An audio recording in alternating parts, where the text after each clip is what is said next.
कैसन बने लक्ष्मण देवरवा कैसन प्रभु जी अवतारी सिया मैया कैसन बने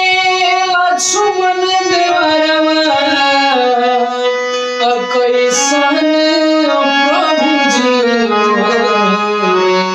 अवतारी सिया मैया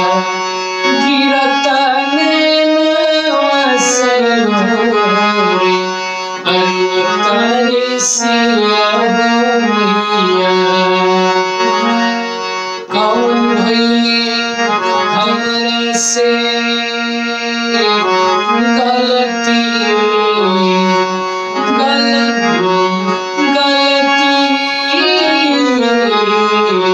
कौन भइले हमरा से गलती अली हले न सुधिया अवतारी सिया मैया गिरत नैनवा से लोरे अवतारी सिया